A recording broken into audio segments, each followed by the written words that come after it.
que toca el tema justamente de esa zona de Transilvania, como le comentaba al público, y este mito, leyenda, realidad de los vampiros, que fue siempre tan difundido desde la novela de Abraham Stoker, ¿verdad? Esta de Drácula, pero que vos hoy nos vas a contar quizás otra faceta, otra parte de este misterio, que queremos escucharlo en tu voz.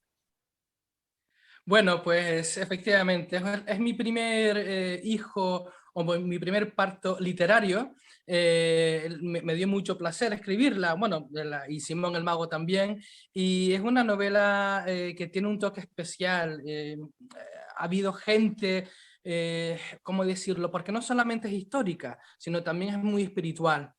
Son muchas historias dentro de la historia, son 3 historias que se van entrelazando, pero es que a su vez también tiene muchas sublecturas, ¿no? Y ha habido gente que es completamente escéptica o más material o que tiene mucho más apego a lo que es lo material y se la han leído y me han reportado y me han dicho, me has abierto una manera distinta de enfocar la vida, de ver los hechos históricos y sobre todo el toque espiritual y mágico que siempre le intento dar a mi vida y a las novelas también, en lo cual, pues, en ese sentido me complace mucho que me reportan esa faceta que yo quiero transmitir. Es una novela que no solamente se ubica en Transilvania o en Hungría, en este caso, en lo que es Centro Europa, sino también hago guiños a Argentina, hay una conexión muy fuerte con Argentina, hay también alguna conexión mínima al principio con lo que es Islandia, pero también, más ahora, cuando estemos hablando un poco más adelante, te diré en qué consiste esa conexión con Argentina. Y son muchos, muchos datos que yo espero que a lo largo de la entrevista podamos ir sacando. Claro que sí. La pregunta es, ¿por qué vampiros? ¿Por qué JJ? Nosotros sabemos, bueno, yo que te conozco, que viajás seguido a esa zona de Europa, vas mucho a Hungría, pero ¿por qué se cruza en vos esta idea, esta inspiración de conectar tu historia con este mito, esta leyenda de estos seres de la noche?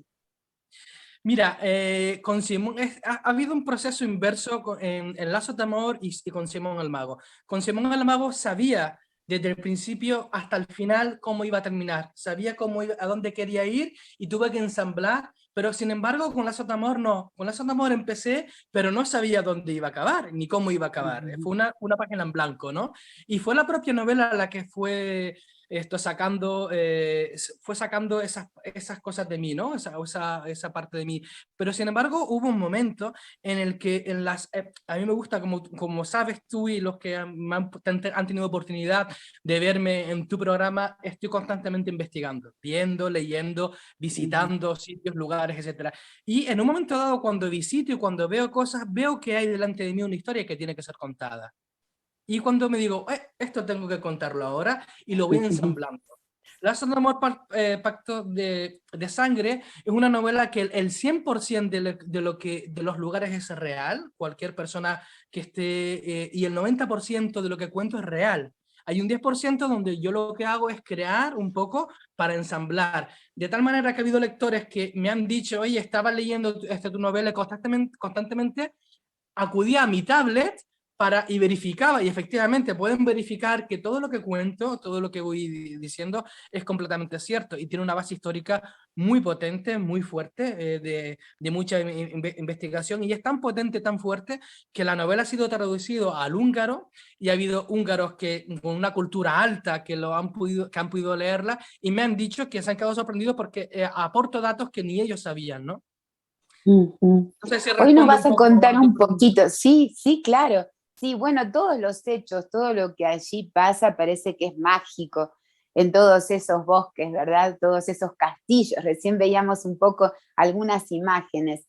Nosotros conocemos el personaje central de la historia dentro de lo que tiene que ver con el mito del vampirismo. Sabemos, porque se ha difundido mucho, de la persona de Vlad Tepes, tercero sería en este caso. Este hombre que cobró notoriedad por quizás esta atrocidad que él cometía, según se habla, por eso hoy queremos que vos nos cuentes, JJ, que hay de cierto, cuando empalaba esa cantidad de enemigos y algunos aliados que no eran tan aliados también, según yo he leído. ¿Realmente fue cierto esto? ¿Se toma esta personalidad de él justamente por eso, por estas cosas que hacía, como un conde sangriento? Vamos a decir, la relación con la sangre, porque esta dinastía, ahora vamos a ver también a otro personaje allí, está muy, muy conectada con la sangre. ¿Fue cierto esto, JJ, esta leyenda? Absolutamente cierto. No es una leyenda, son hechos fácticos, históricos, completamente contrastados, y las fuentes nos cuentan que eso ocurrió así. Es decir, ten en cuenta que él, Vlad Tepes III, era un vasallo del rey húngaro, y su padre también lo había sido. Su padre formaba parte de un grupo que se llamaban los dragones, en rumano es los Draculea. Por eso vino lo de Drácula, ¿no? Entonces él también, cuando él fallece, él también hereda un montón muchos de sus posesiones, de sus cargos, etcétera, y también hereda el pertenecer a ese grupo, por llamarlo así. Es una orden, la orden, mejor dicho, de los dragones, y ellos defendían toda la cristiandad en esa parte de Europa, ¿no? Entonces es completamente cierto. Él, en un momento dado, ten en cuenta que esa parte de Europa fue invadida por los turcos de una manera muy, muy salvaje y muy cruel. Los turcos estuvieron hasta, vamos, llegaron hasta las puertas mismas de Viena, de lo que es el Imperio Austrohúngaro, y estuvieron 150 años en esa zona, y la influencia turca fue muy fuerte. ¿Por qué te cuento esto? Te lo cuento porque en un momento dado, el padre de Vlad Tepes tiene que dar a sus dos hijos, desde que eran niños, se los da al emperador turco. Es una de las condiciones que el emperador turco había puesto, ¿no? Para que ellos pudieran pues mantener todo el condado y todo eso, y todo el territorio, siempre bajo el dominio turco, pero para que no les mataran y no les hicieran más daños todavía, una de las condiciones que se ponían, y es una cuestión, incluso ya los romanos hacían eso, los romanos también pedían como condición que alguno de los hijos o algún heredero de algún rey bárbaro de algunos sitios, pues tenían que dárselo a ellos. Pues aquí ocurrió igual. Entonces, Vlad Tepes se cría en Turquía, y en vez de asimilar, lo que hizo fue coger más odio todavía contra los turcos. De tal manera que cuando por fin cuando su padre fallece y logra llegar a sus territorios y toma posesión de ellos, toda su maldad, todo su odio, se desata y se multiplica de una manera completamente cruenta, pero vamos, nunca visto en esos momentos, no solamente contra el enemigo, sino contra sus propios vasallos.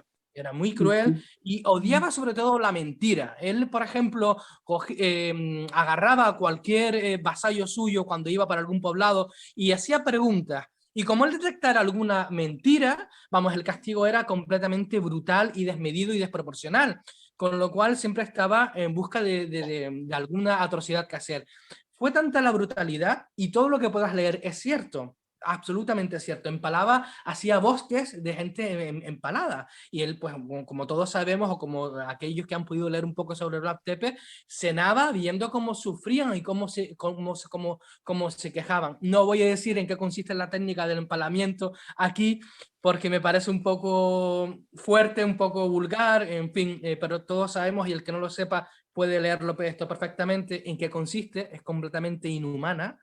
Sí, Incluso yo JJ diría, los atravesaban, ¿verdad? Eran correcto. atravesados completamente el cuerpo, sí, Sí, como pero bueno, estandartes de la muerte, los ponían en diferentes lugares, sí, ¿sabes por dónde introducían el palo? sí, La estaca. Pues imagínate, entraba por un orificio, el de abajo, y salía por el de arriba. O sea, te atravesaba todo eso. O sea, era algo completamente esto terrible, ¿no? horrendo, sí, sí, sí. Era tan brutal que el rey Matías, el rey húngaro, en un momento dado, ya las quejas eran tantas y tantas y tantas, que lo manda a llamar a Hungría, y lo que es la corte, bueno, le lee la cartilla, o como se suele decir, bueno, y le inquiere de por qué está haciendo todo esto, y como no se cree la versión que él da, Vlad Tepes, el rey Matías, le prohíbe salir de la frontera de lo que es Hungría en sí, le prohíbe ir hasta su propio condado durante 12 años. Entonces, durante 12 años estuvo viviendo en la ciudad del sur, la ciudad más importante que hay al sur de Hungría, que se llama Pécs. Estuvo viviendo allí durante un tiempo. Y hay un momento dado, hace pocos años atrás, con ocasión de que esa ciudad fue nombrada ciudad cultural de la Unión Europea, cada año pues, se nombra una distinta, y quisieron hacer un lavado esto de cara a lo que es la plaza central, etcétera, Ujú. levantan lo que es la plaza, y ahí, al levantarlo, descubren, en la parte subterránea, descubren dónde estuvo la casa de Vlad Tepes en Hungría. Y es a partir de ahí cuando yo arranco mi novela. Ujú. Perfecto, porque hay dos castillos, yo comentaba en la preentrevista, te comentaba un poquito, hay uno donde acude todo el turismo, que lo estamos viendo, pero donde él no vivió.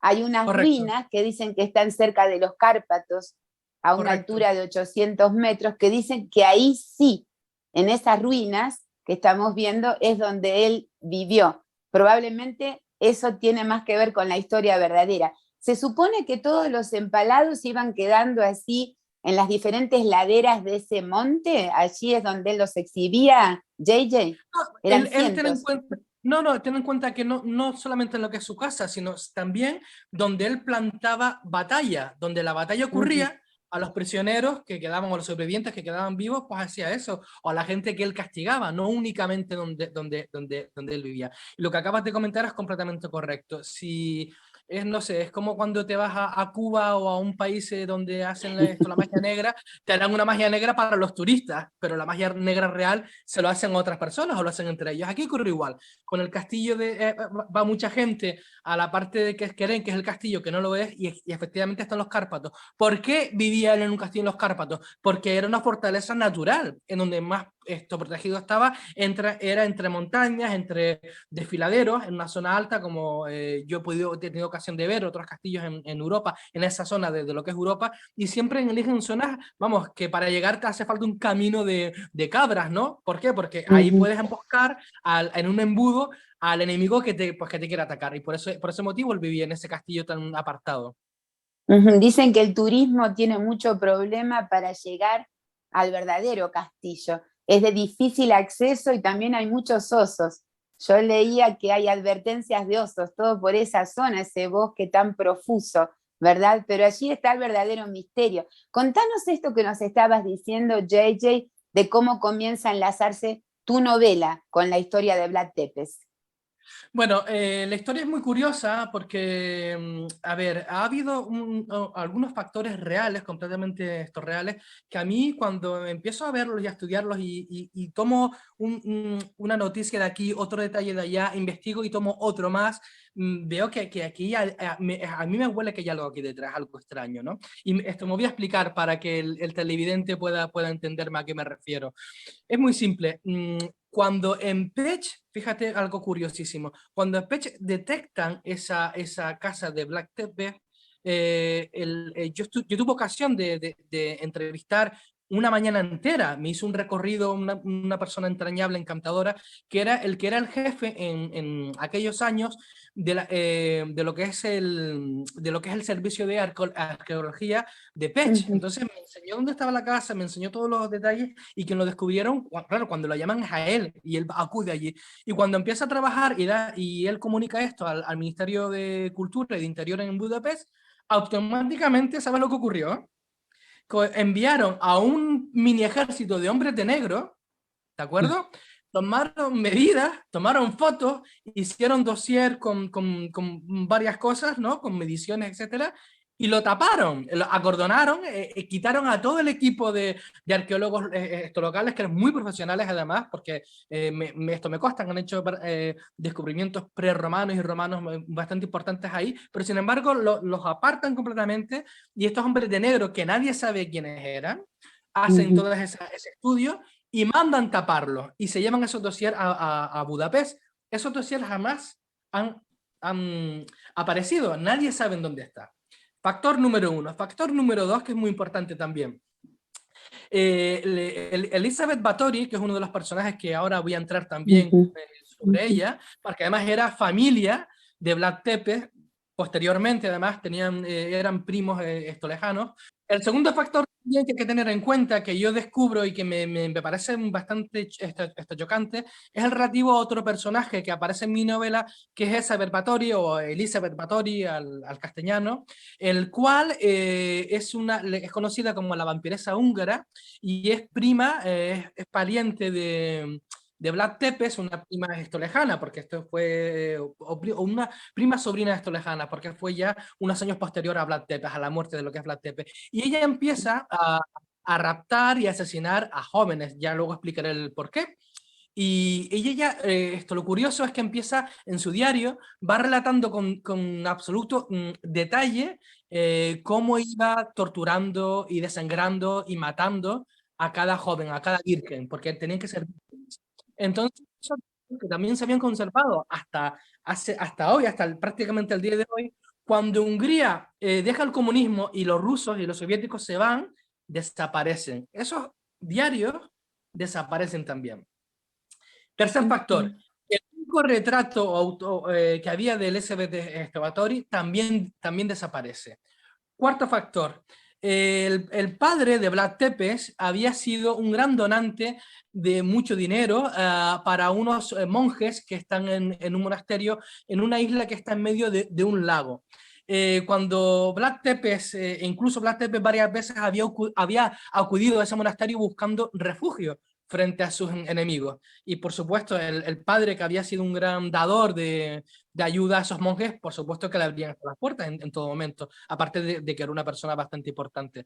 Pero es que cuando también muere Vlad Tepes, la cabeza es llevada a Estambul. Sus enemigos lo derrotan y su cabeza es llevada a Estambul y la cuelgan de un asta en toda la ciudad, pues para que vean que la bestia, que el diablo, que el asesino que tanto daño había hecho turcos está ahí, ¿no? Pero su cuerpo es dejado esto en Rumanía, en esa parte de actual esto de Rumanía. Y los monjes se hacen cargo también de ese cuerpo y lo entierran. ¿De acuerdo? El cuerpo está enterrado. Pero en 1941, unos investigadores americanos piden y hacen los trámites para que el cuerpo pueda ser otra vez visto, ¿no? Y se hace la exhumación de lo que es el cuerpo.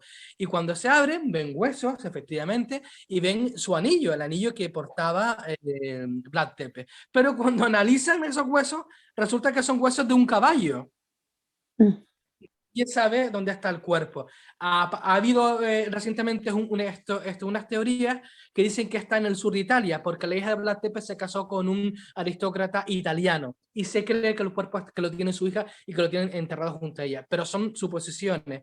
Nadie sabe dónde están los restos de Vlad Tepes. ¿Dónde Entonces, está? Sí, quizá eso también coincidía dentro claro, de la novela, coincidía con Drácula, ¿verdad? Porque Drácula también aparecía, desaparecía, nunca se sabía si era un muerto viviente. Sí, sí. correcto. Y si ustedes fijan, en estos cuatro factores están rodeados de un misterio que hacen que sí, pero no, no, pero sí. No sabemos exactamente, ¿no? Si hay constancia de que hubo, pero actualmente están completamente extraviados, perdidos o ocultos. En fin, yo creo que a lo mejor puede haber una mano oculta que se encarga de que esos aspectos tan siniestros estén en algún lugar que no deben ser vistos o que no desean que sean vistos por el común de la gente. JJ, ¿por qué sería esto? Yo me quedé pensando en esta intervención que vos mencionás de unos agentes secretos o de personas, no sabemos si del gobierno, pero con un propósito de ocultamiento también de todo lo que tiene que ver con esa dinastía, porque yo tengo entendido que a la muerte de la condesa de Báthory, que como decíamos estaban emparentados, el resto de la familia o sus descendientes huyen a Polonia, tengo entendido. O sea, es como que fueron muy perseguidos, sobre ellos corre como esa persecución, ese señalamiento, además de haber sido muy crueles, porque ahora vamos a hablar también de ella en un momentito, pero ¿por qué pensás que se ocultó, se trató de destruir todo material referente a detalles sobre sus vidas, sus reinados? Mira, yo te puedo dar una doble respuesta. Por una parte, creo después de mis investigaciones, no solamente con Vlad Tepes y con la familia de Salvatori, sino otras más, de que de alguna manera en algunas dinastías hay alguna maldición, algún tipo de señal, esto de marca, que hace que algunas dinastías estén así, ¿no? Que tengan algún tipo de, alguno dirá karma o algún tipo pues, de cosas así, pero son unas pautas que se repiten en algunas familias y en algunas dinastías. Y luego, por otro lado, que los hijos hayan huido es normal. Yo también investigué en su momento eso, y la persona que el rey húngaro en su momento envía al castillo de Erzsébet Báthory es un primo hermano de ella. Entonces, al final resulta que el rey, yo hablo sobre eso en mi novela, cuento eso y sin querer hacer spoiler, digo el motivo, el porqué. ¿No? Y digo el motivo y digo qué fue lo que hizo el rey y qué fue lo que hizo esto la reina. Entonces, entre el primo y el rey se reparten la jugosísima, ten en cuenta que en ese Muy momento ricos, el sí. viudo, perdón, el que fue esposo de Erzsébet Báthory y Erzsébet Báthory tenía más propiedades y más dinero que el propio rey. Ella se queda viuda, con lo cual una mujer en la Edad Media, aunque ella era inteligentísima, era cultísima, hablaba varios idiomas, bueno, tenía una cultura bastante amplia, pero sin embargo en aquella época una mujer era mujer. Entonces, si era viuda, pues para el rey era motivo de codicia quedarse con todas sus propiedades. Y el motivo, ella se lo pone esto en bandeja, le da un motivo para hacerlo. Y sus hijos, por supuesto, huyen. Ellos se logran emparentar en un momento dado también con otros aristócratas en Polonia. Y huyen también porque tienen miedo a que si reclaman lo que es la herencia, el rey les pueda pasar por la espada. Contanos, JJ, porque estamos haciendo referencia indirecta, pero para el público. Quizás muchos conozcan la historia de la Condesa Sangrienta, pero por ahí otros no. ¿Quién era Isabel Báthory? Lo que vos investigaste realmente de fuentes históricas, ¿verdad? Es muy interesante. Además, yo estuve en el castillo en el que ella contrajo matrimonio con su... El castillo sigue intacto. Es una maravilla. Yo, al que tengo oportunidad de poder ir en el castillo en el que ella hizo las atrocidades, está en ruinas. Está también, es muy parecido al de Vlad Tepes. Está en unas montañas y está en lo que es Eslovaquia, en la parte que pertenecía a Hungría. Ahora ella es parte eslovaca. A el castillo no he querido ir por motivos personales, por motivos sentimentales. Yo soy a veces un poco sensitivo y percibo cosas, entonces sé que lo voy a pasar mal, sé que si voy a ir a ese castillo que está en ruinas y donde hubo tantas atrocidades, sé, algo me dice, mi sexto sentido me dice que lo voy a pasar mal, pero sí fui al castillo en el que ella contrajo matrimonio con su esposo, y ese matrimonio era, vamos, investigas, a él se le llamaba el Caballero Negro, era uno de los estandartes contra los turcos, tuvo muchas victorias contra los turcos, y bueno, ella desde los 13 años es llamada para casarse con él. Su familia era muy importante, la de su esposo, pero no tan importante como la de Báthory. La Báthory era la más importante de toda Hungría, de todo el reino húngaro. En ese momento no era un imperio, era un reino, y era la más importante. Y la familia de lo que es el esposo no era tan importante, pero sin embargo ella tiene que trasladarse con 13 años. Y bueno, ella y su suegra se caen muy mal, prácticamente pues odiaban, la suegra la intentaba humillar en todo momento. Y voy a contar algo que yo creo que fue así. Hay datos históricos, pero yo creo además que yo en mi novela le di una vuelta más a esto de rosca. Ella en un momento dado le es infiel antes de lo que es la boda con un criado, con uno de los chicos que estaban allí, y este se entera, esto es su esposo, y el castigo que se le da a ese criado es que lo coman estos los perros, se le tienen a los perros que habían allí en el castillo durante varios días sin comer, y le lanzan a este señor, y ella tiene que ver cómo los perros matan a la persona que había Muy estado con ella. crueles, sí. Es que era así, en aquella Sí, época era normal para ella. Para nosotros ahora nos parece absolutamente horrible, sí. horrible. Y Sí, ellos luego eran también la ley, JJ, ¿verdad? Ellos eran la ley. O sea, eran absolutamente, la pero fíjate, aristocracia húngara, claro. claro. Pero fíjate que te voy a contar algún dato más para que veas que era en la ley absolutamente. En un momento, la teoría que yo mantengo es que ella llega a tener un hijo bastardo con este criado y que es criado por la bruja, una bruja que tiene mucha influencia una vez que ella logra quitarse a su suegra de encima, etcétera, y se queda incluso luego viuda. Hay una bruja que es muy importante y un criado. Y mi punto de vista, lo que yo digo en mi novela, es que el criado y esta bruja, el criado es el hijo de ella, el hijo bastardo de ella. Y es quien la ayuda también en todas estas historias, ¿no? Me quiero Entonces, detener un minutito, te interrumpo, JJ, porque esto es muy interesante.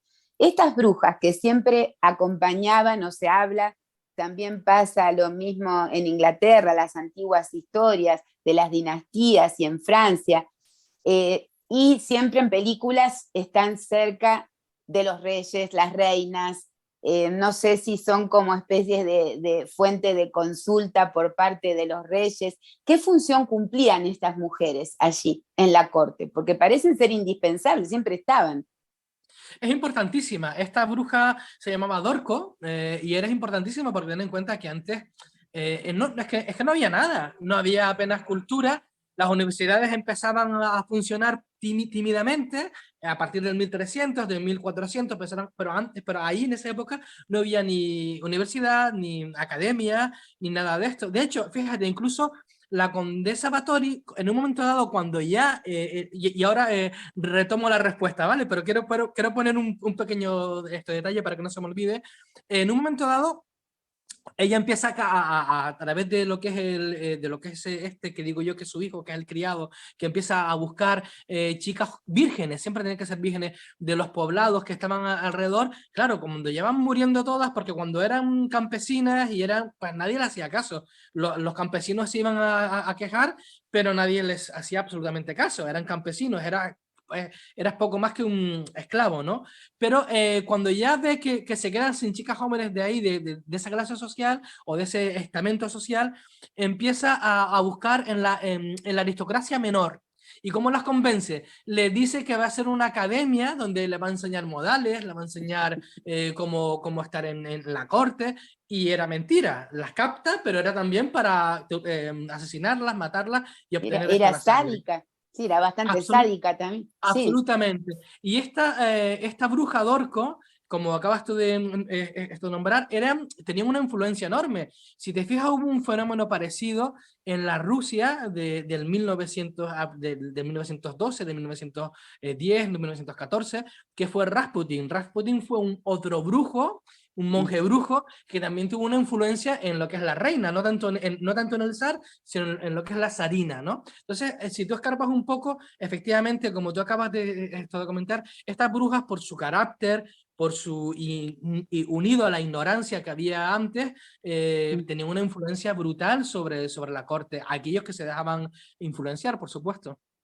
Sí, porque yo escuché que en realidad la Orden del Dragón, a la que hacemos referencia en un principio, vos decías, Dracul, del papá de Vlad y toda esta dinastía, era cristiana, ¿verdad? Tenían la cruz, según sé de San Jorge, de alguna manera el dragón también, pero ese dragón que se estaba como comiendo su propia cola siempre, Sí, en porque es el como una sentido de la serpiente. unión, sí, Ujú. exactamente, pero por otro lado parecían tener algunas tendencias cristianas en cuanto a defender la fe o la cruz, pero por otro lado veo que estaban acompañados de algunos personajes un poco siniestros, porque mi pregunta era la función que cumplía, si ellas, por ejemplo, predecían en cierta manera el futuro para los reyes, eh, estos rituales de sangre, que ahora vos nos vas a contar muy bien, tenían que ver con ellas también, o sea, eran como especies de maleficios o de poderes que ellas trataban de manifestar para estos reyes, para esta reina. Claro, era así, efectivamente. Ten en cuenta que estos monarcas en las cortes siempre estaba muy presente el obispo, el arzobispo, y yo de hecho en mi novela hay una parte, hay un episodio en el que hago un encuentro entre el rey y entre esta bruja. Y quien está presente en toda la corte está el arzobispo de lo que es Obuda. Antes no existía esto Budapest, existía el antiguo barrio que era Obuda, ¿no? Entonces el arzobispo está ahí también esto presente. Entonces estos reyes tenían que estar siempre entre dos aguas, entre el catolicismo más rancio y más duro que fue el de la Edad Media, junto con estas brujas. Tienen que estar ahí porque tampoco podían hacerlo de una manera tan abierta ni tan clara. Entonces siempre intentaban hacer este tipo pues efectivamente, como acabas de comentar tú, de predicción de lo que es el futuro, hacer daño a alguien, en fin, todas estas tipos de prácticas que la magia negra y que los brujos suelen hacer, tenían que hacerlo siempre de una manera, eran el que fabricaba lo que es el veneno para matar a cierta persona, un contrincante, en fin, ellos manejaban todas estas artes, las hierbas, etcétera, conjuros, etcétera, etcétera, y claro, como a la gente antes, con muy poco que quería con muy poco que esto que le diera, ya le podías intimidar en ese sentido, pues claro, con esa ignorancia, más un poco, pues que le diera más gente, que supongo que serían con una personalidad muy, muy fuerte, pues entonces influenciaban en el rey y contra sus enemigos, ¿no? En la corte. Era Porque ten en cuenta que... sí, como una mixtura entre la superstición y la religión, y Correcto, el cristianismo. correcto, Coexistían en correcto. ese momento, sí, Correcto, correcto, así sí. es. Y esta gente tenía ese gran poder o esa influencia. Ten en cuenta que antes el rey, por muy rey que fuera, y se nos vende muchas veces que tenía un poder absoluto, en verdad no era tan absoluto. Estaban influenciados a veces como digo, pues por el arzobispo, por el obispo, incluso por consejeros. Ellos a veces tenían estos consejeros que tenían tanto poder pues como el rey. No tenían, a veces sí, pero muchas veces no tenían ese poder tan absoluto como podemos pensar. Contanos, JJ, ella le aconseja entonces a Isabel, ese sería el nombre para nosotros, Sí. Isabel Bathory, esta bruja le aconseja estos rituales de sangre. Yo había leído algo, porque No, es no, no. un personaje siniestro, pero atrapa, sobre que ella quería mantener una fuente de juventud porque tenía un Correcto, problema físico, una correcto. enfermedad, no No, no, no, recuerdo no, no. bien. No, no, Sí. no. Ella estaba bien, era una mujer pues bella, no, no, y estaba bastante bien y maltrataba a todo su servicio. Ten en cuenta que el ejército estaba todo el tiempo en guerra, esto en batalla. Se veía muy poco.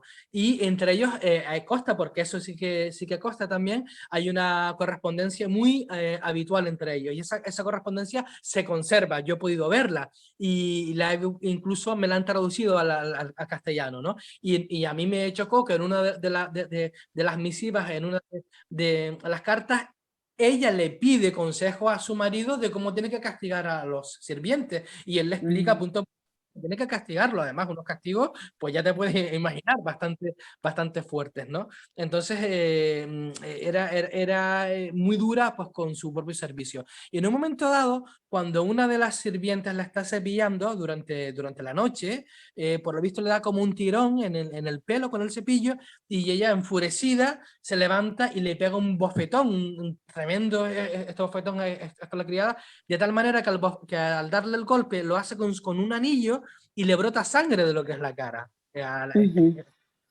o de la boca, algún tipo en la cara, y le llega a caer a ella en su piel. Y ella tiene la creencia de que al día siguiente, donde había caído toda la sangre y donde se limpia, cree que esa parte donde ha caído esa sangre está más rejuvenecida, está más tersa, está más brillante. Claro, y se mete en esa historia, o en esa creencia, y yo supongo que, pues, que la bruja le habrá dado también, le habrá dicho, oye, pues vamos a ir por ahí, y ella empieza pues con el tema de que tiene que bañarse, dice, si esto lo hace en una ínfima parte de mi cuerpo, si me lo hago en todo mi cuerpo, me lo hago en mi cara, etcétera, voy a mantenerme joven. Y entonces, bajo esa creencia, empieza toda la masacre. Llegó a matar a 700 y pico jóvenes.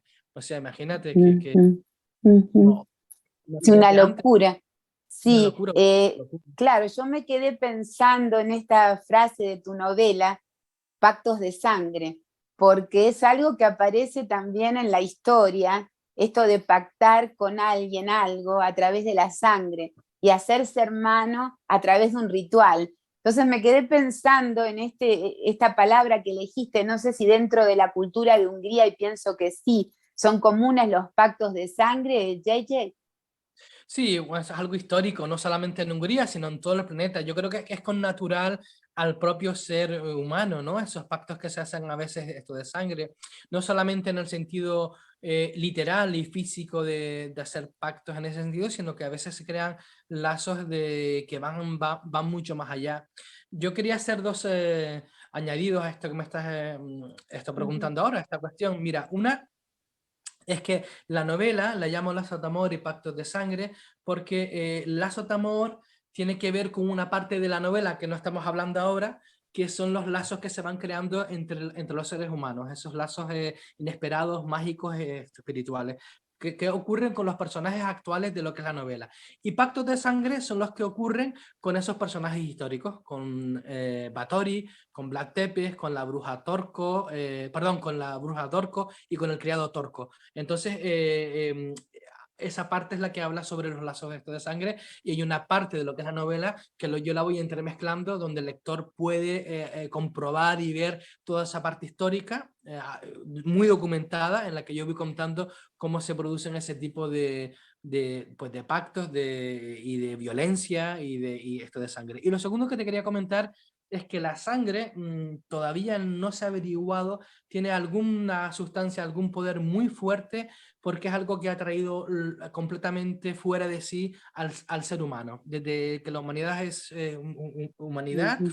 hay una locura en torno a lo que es a lo que es la sangre, y no solamente con el ser humano, sino que si tú investigas un poco el fenómeno ufológico, verás que muchas de las visitas que se hacen es también por parte de esos visitantes, ya sean de otras dimensiones o de otro planeta, también tienen que ver mucho con la sangre. Muchas de esas visitas que se hacen tienen que ver Ujú. con la sangre. Entonces, tiene que ver algo con la sangre animal, especialmente lo que es la humana, que todavía a nuestra sociedad se nos escapa. Tiene que haber algo que nos lleva a ser auténticas locuras, ¿no? Ujú. Sí, sin ninguna duda, es un símbolo también y ha traído grandes polémicas y persecuciones. Yo recordaba estas denuncias, esta casa de brujas que se hacía también en la época medieval, cuando se culpaba a los judíos de ejecutar jóvenes. Por eso me quedé pensando con lo de Isabel Bathory y encontré como una especie de paralelismo cuando se los acusa durante el Pesaj de hacer verdaderos sacrificios en la Edad Media. Se decía que ellos realmente sacrificaban a manera de símbolo a algunos jóvenes Cierto, en la cierto, pubertad, que decía que eran cierto. víctimas de ellos. Se había hablado en la historia mucho de esto, de estos rituales de sangre. Sí, cierto. Yo cuando estuve en la fase de investigación previa a escribir Lazos de Amor, Pactos de Sangre, esto me topé con eso que estás comentando, que como a los judíos se les acusó de que raptaban niños, sobre todo niños, y Uh se les obtenía esto, la sangre. Hubo otro personaje también, aristócrata francés, que fue un auténtico héroe de batalla, y sin embargo tenía una locura, porque igual que era un genio y muy valiente en el campo de batalla, luego cuando estaba inactivo en su castillo raptó a muchísimos niños y los masacró. Todas -huh. las masacres que te puedas imaginar, pues las hizo con niños, ¿no? Con niños varones. Entonces, hay varios personajes en la historia y si sigues escarbando, hay más todavía. Lo que pasa que para contarlo sería un poco largo, que tienen esa cosa con la sangre y, en fin, es Y algo los sacrificios, lamentable. porque sí, Mm, en la historia mundial, también en América, se realizaban mm, muchísimos sacrificios, las mm, culturas antiguas de América mm, lo hacían como correcto, ofrenda, ¿verdad? Parecía que el correcto, verter esa sangre significaba también correcto. como complacer en cierta manera a esos dioses que le iban a dar a cambio un determinado poder. Muy extraño, En la pero así Biblia, parece. en la Biblia también está. Si tú Uh acudes al Antiguo Testamento, verás que los dioses nunca hablan ellos de un dios, hablan de los dioses, de los Eolim, ¿no? Y ellos, estos dioses que están en el Antiguo Testamento, varias veces piden sacrificios de sangre, muchas veces. O sea que ahora aquí estamos hablando a vuelo de pájaro, pero si nos ponemos a hablar y ahí a escarbar es un motivo, por eso digo, es como el oro, ¿no? El oro también es un metal, el rey de lo que es los metales, que la gente se vuelve loca. Durante toda la historia se han vuelto, han hecho masacres por el oro, pues lo mismo ocurre con la sangre, ¿no? En esa vertiente. Sí, contanos qué pasa con Isabel, finalmente, con Elizabeth Bathory. ¿Qué pasa con ella? ¿Es juzgada por esos crímenes? ¿Qué pasa con esta mujer? No, ¿Cómo termina su vida? es curioso porque además esto me sonrío porque al final los privilegios de los poderosos están ahí, ¿no? Y ahora esto me explicaré por qué.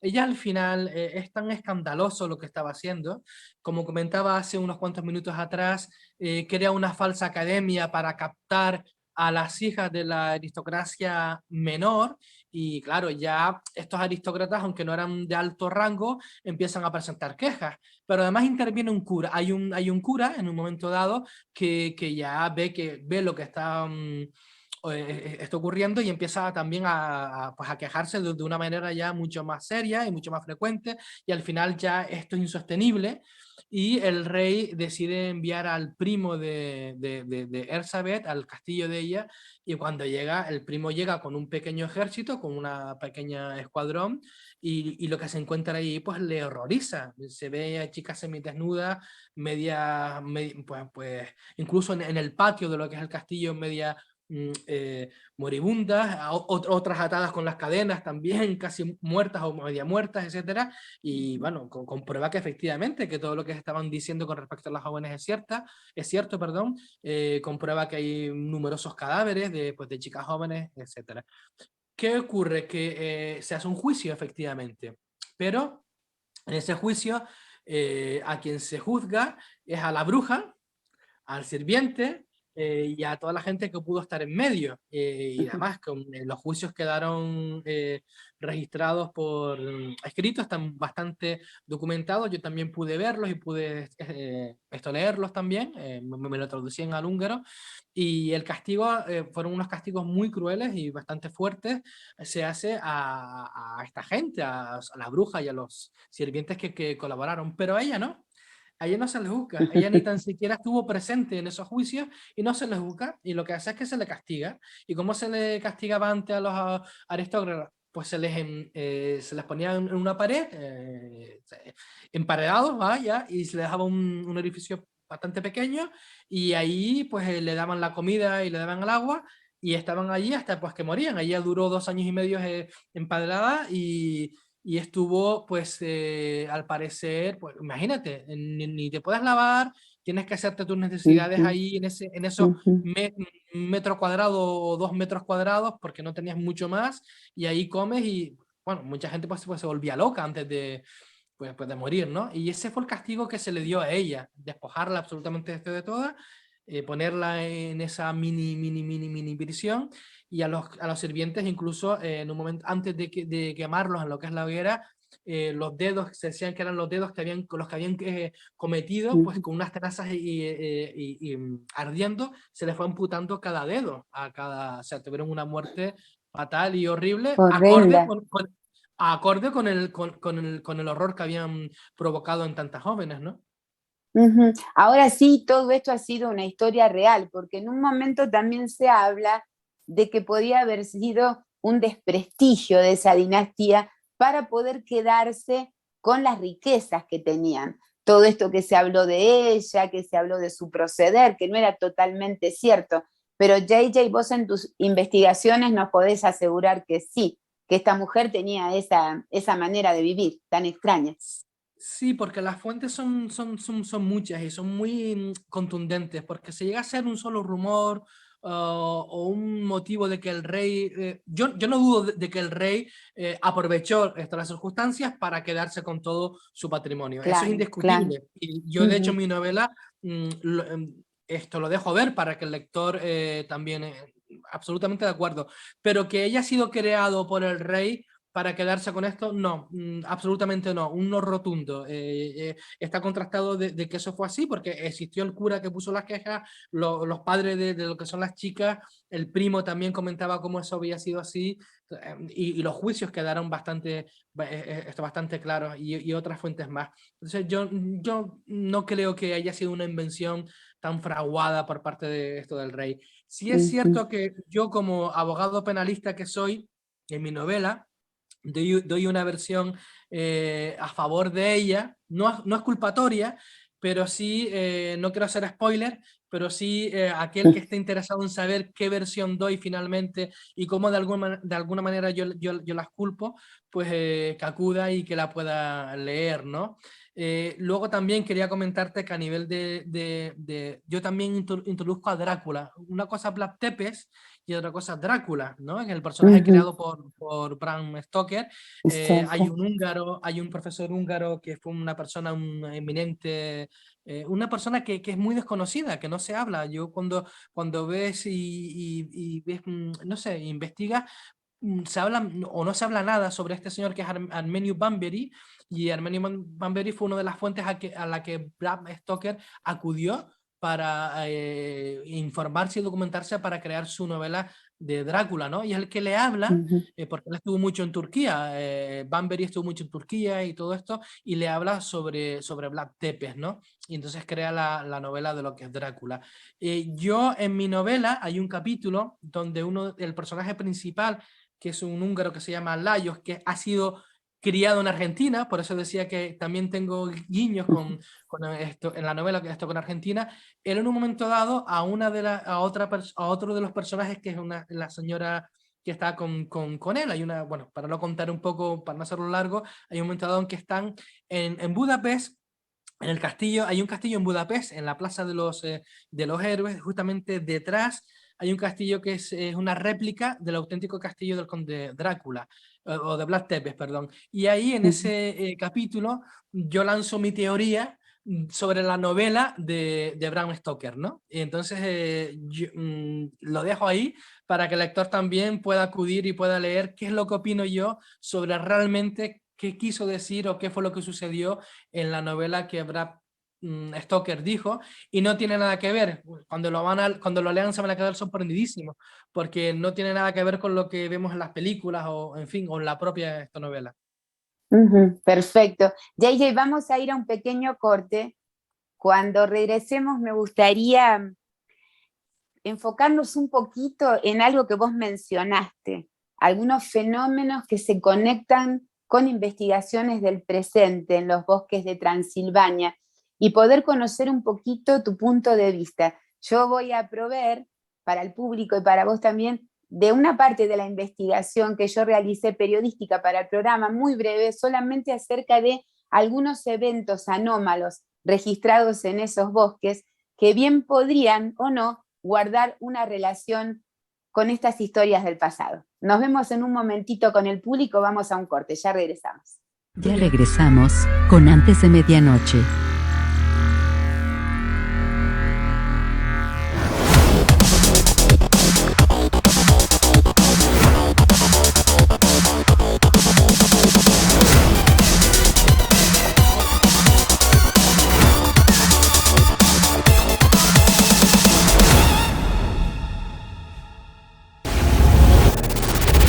Antes de Medianoche. Muy buenas noches, ¿cómo están todos? A partir de este jueves, Antes de Medianoche cambia de horario.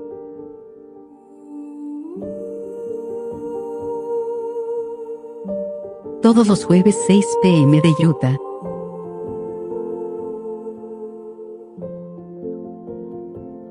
Recuerda nuestro nuevo horario y síguenos en nuestro canal de YouTube.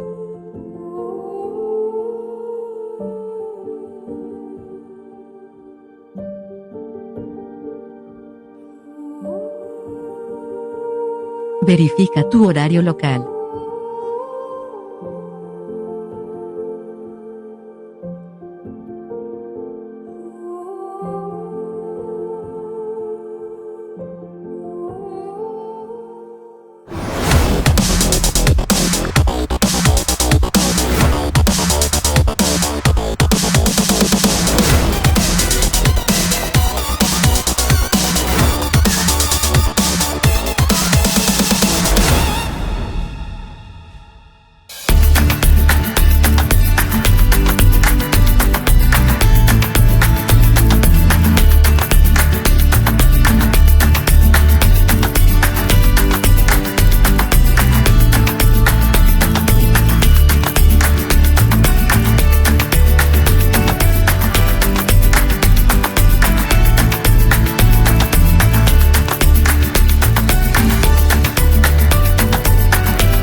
antes de medianoche.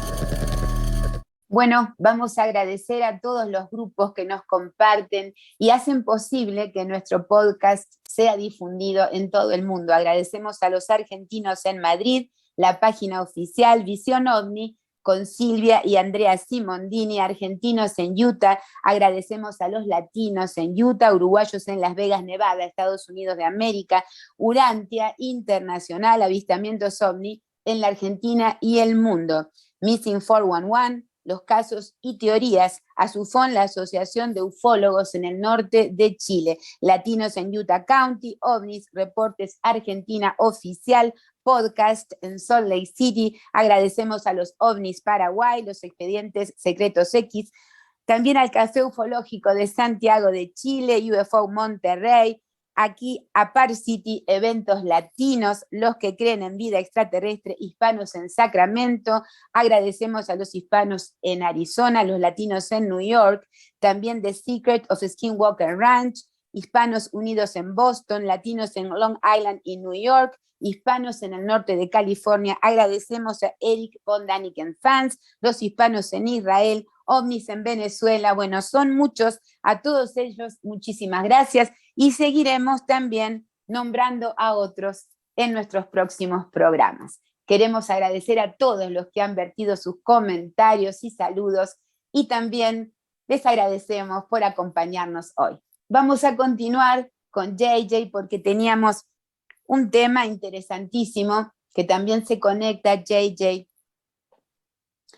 con todo el misterio de los bosques de Transilvania. Yo quería comentar algo que encontré, me pareció muy apropiado y también muy misterioso, porque si bien hablamos de leyendas, historias verdaderas, como vos nos decís, que plasmaste y conectaste con tu argumento en tu novela, cosas que sí fueron, cosas que fueron recreadas por escritores posteriormente, hay algunos factores de estos lugares que sí los convierten en una realidad muy extraña.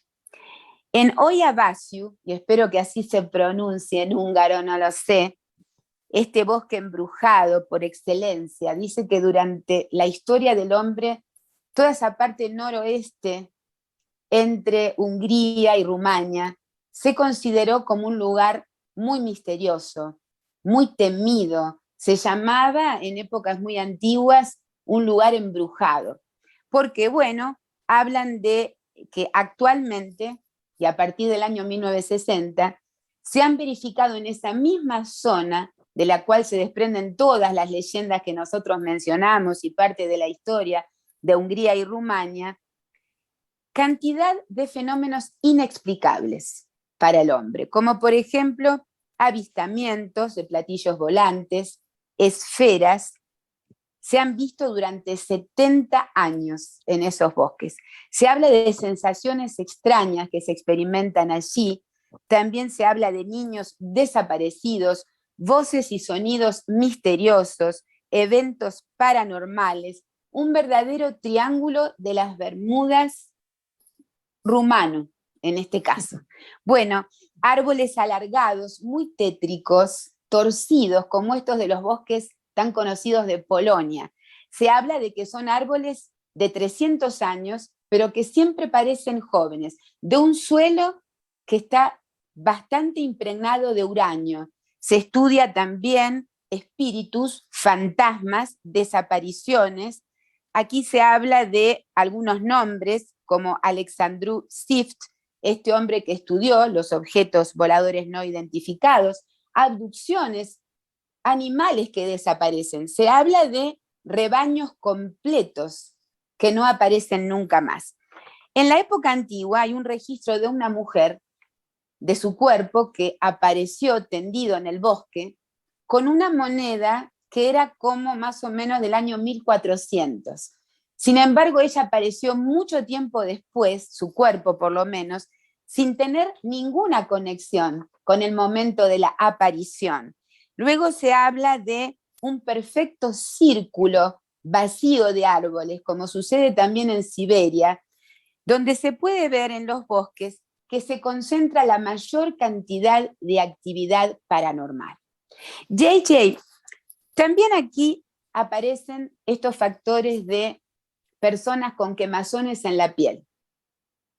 La falta de sangre en los animales, cosa que es muy típica en la mutilación de ganado.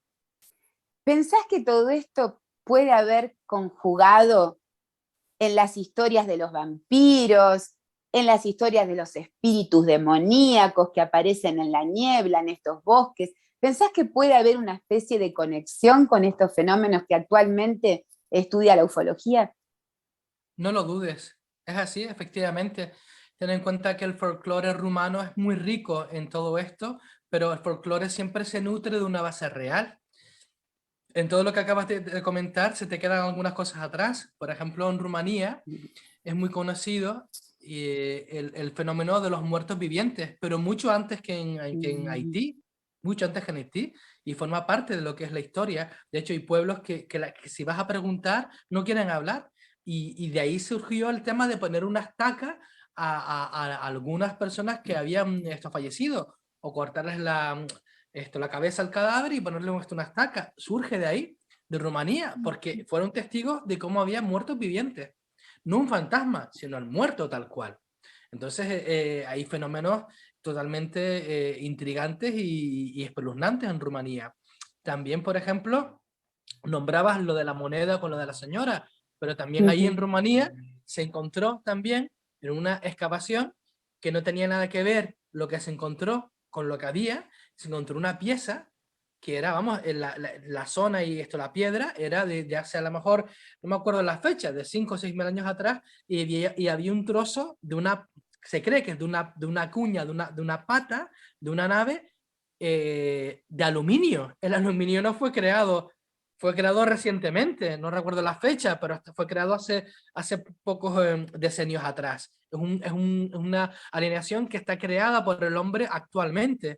Y sin embargo, estaba datado de hace 5.000 años. Y era la pieza, si tú ves la forma en la cuña, es como la pieza de una pata de una nave extraterrestre, o más que extraterrestre, una nave pues como de un satélite que se apoya, ¿no? Esa parte final de lo que es el pie, de lo que es la pata. O sea que en Rumanía ocurren fenómenos muy extraños.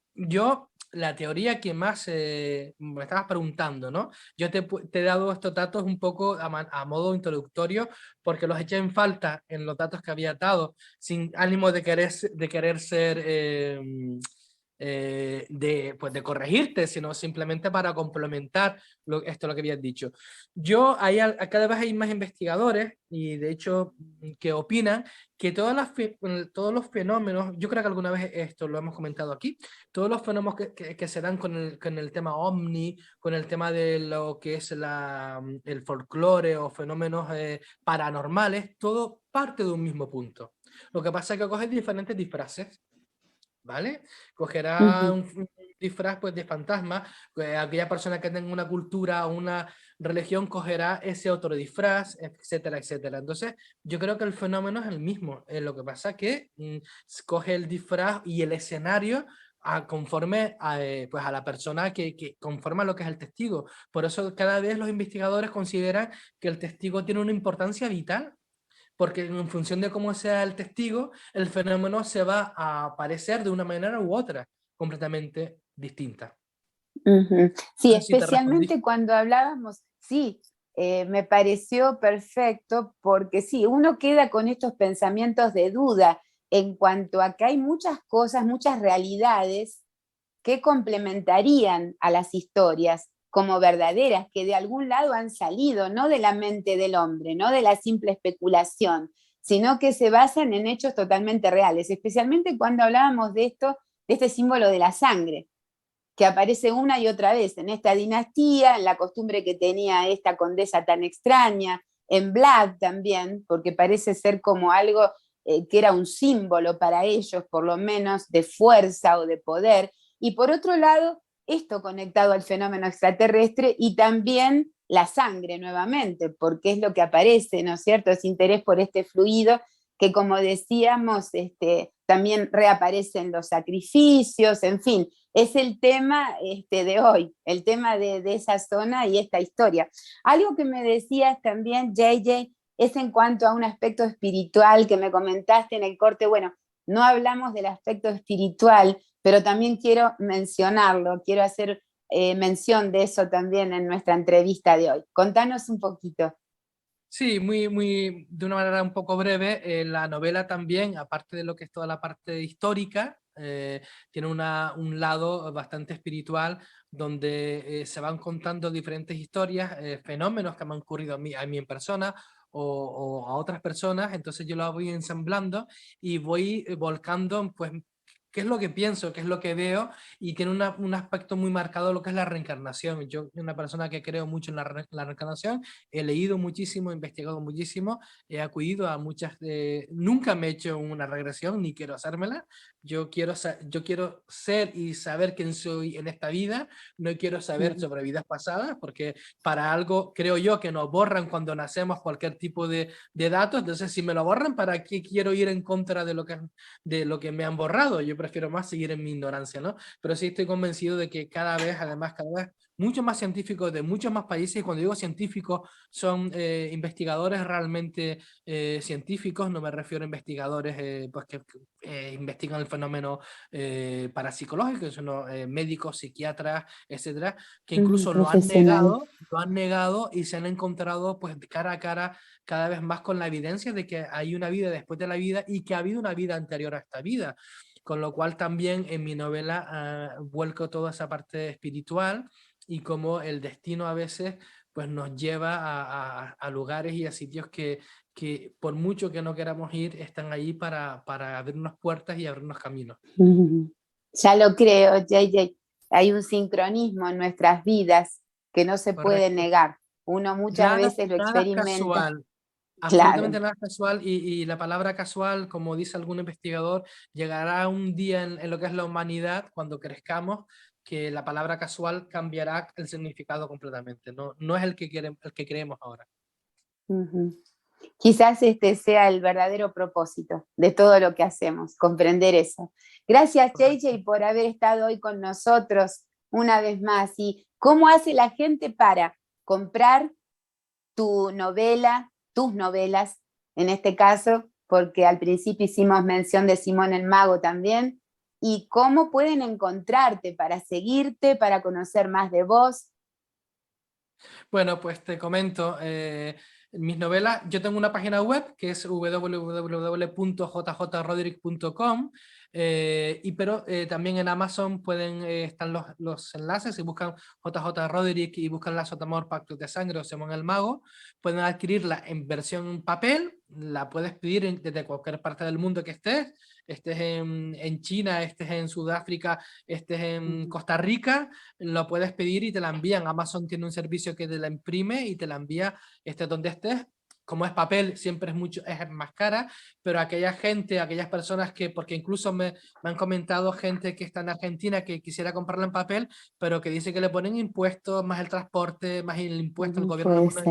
Al final el libro es absolutamente carísimo, ¿no? Entonces tienes la opción de poder descargártela en tu tablet o en tu computadora, y la puedes imprimir luego, y ahí es mucho más económica, te ahorras muchísimos más costes, y en Amazon, como digo, está tanto el enlace digital como el físico. Y luego, como he comentado otras veces, quien me quiera contactar fácilmente me encuentra en Facebook, en JJ Roderick, donde yo prácticamente todos los días pongo algún post, alguna reflexión, alguna imagen, alguna tontería, porque también hay que tener un poco de humor, y entonces soy relativamente activo y siempre digo lo mismo, yo contesto a todo el mundo, a aquella gente que me saluda, pues saludo, a aquella gente que se interesa un poco más por mí, pues sobre mis novelas, sobre mi trabajo, contesto también, y estoy abierto a cualquier comunicación, por supuesto.